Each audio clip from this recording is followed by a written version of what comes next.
I've got to tell you something today that feels almost unbelievable. Alberta, Canada's oil-rich powerhouse, has quietly signed what looks like a secretive trade deal with major U.S. companies, just days before a critical vote that could reshape the future of the entire province. And the strangest part? Neither Ottawa nor the Canadian public had a clue until whispers started leaking out of Washington. Now, I know what you're thinking. How could a Canadian province, even one as strong and resource-rich as Alberta, negotiate something of this magnitude behind closed doors? Well, that's exactly the question everyone's asking. Because if what's coming out is true, Alberta may have just pulled off one of the boldest and riskiest moves in Canadian political history. Let's start with the players. At the top, we've got Alberta Premier Danielle Smith, never one to shy away from confrontation, never one to back down when she thinks Alberta's being shortchanged. Across the border, you have U.S. President Donald Trump, who has made no secret about wanting more direct access to Canada's energy, oil, natural gas, pipelines, you name it. And then there's Prime Minister Mark Carney, who's being left scrambling to figure out whether Alberta has gone rogue or whether this is the beginning of something much bigger, a direct economic alliance between Alberta and Washington that could bypass Ottawa altogether. According to insiders, the deal centers on oil exports and refinery investments. But here's the twist. Unlike the traditional arrangements that flow through federal channels, this agreement is said to have been structured privately. Lawyers, lobbyists, and CEOs flying under the radar. We're talking about multi-billion-dollar commitments in exchange for guaranteed access to Alberta's reserves, preferential treatment for U.S. companies, and even the possibility of U.S. investment in Alberta's infrastructure independent of Canadian federal oversight. If this sounds like Alberta preparing for more autonomy or even outright independence, you're not alone in thinking it, because the timing could not be more suspicious, with a province-wide vote looming, one that's being billed as a referendum on Alberta's relationship with the rest of Canada. Danielle Smith seems to be sending a message. She's showing Albertans that even without Ottawa's blessing, she can bring in foreign investment, secure Alberta's future, and maybe, just maybe, prove that Alberta doesn't need Canada nearly as much as Canada needs Alberta. Now, here's where the suspense deepens. Why is this secret deal only surfacing now? Well, documents haven't been released, and neither government will confirm its existence publicly. But several U.S. energy executives were spotted in Calgary last week, holding closed-door meetings at luxury hotels. Some reports suggest these weren't just business talks, they were final sign-offs, and that's why many are now speculating that the agreement is not just a rumor, but a reality. And let's not forget President Trump's style. He thrives on disruption, on making bold, headline-grabbing moves that shake up the status quo.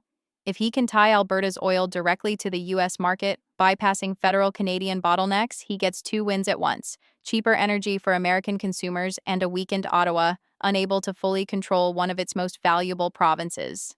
For Prime Minister Mark Carney, this is nothing short of a nightmare. He came into office promising unity, stability, and strong relations with both the provinces and the U.S. But if Alberta has really cut a side deal with Trump, it makes Ottawa look powerless. It fuels separatist sentiment not just in Alberta, but across Western Canada, where frustration with federal politics is already running high, and it raises the chilling question, what's next? If Alberta can negotiate its own deals with foreign powers, what stops Saskatchewan or even British Columbia from following the same path? But let's drill even deeper into the possible terms of this so-called secret deal. Analysts suggest it may involve guaranteed U.S. purchases of Alberta oil at premium prices, investments in pipeline expansions southward, and even joint control of refining facilities. Imagine that for a second, Alberta's lifeblood, its energy sector, tied directly to Washington with Carney and the rest of Canada sidelined. That's not just trade, that's leverage, that's geopolitical chess, and the stakes only get higher when you consider the vote. Danielle Smith has positioned this referendum as Alberta's moment of truth. Do they stay the course within Canada's current framework, or do they demand a radically new deal with Ottawa? And now, with this alleged trade pact in her back pocket, she can turn to Albertans and say, look, we don't need to beg Ottawa for fairness. The world is already ready to deal with us directly.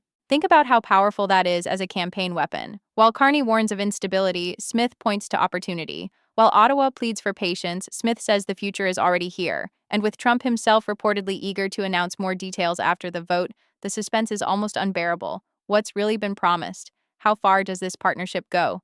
But make no mistake, there are dangers. If Alberta really has signed this deal, it could spark a constitutional crisis. Ottawa could attempt to block it, citing federal jurisdiction over international trade. That could mean lawsuits, political standoffs, maybe even threats of sanctions. And what happens to national unity if one province openly defies the federal government on something this critical?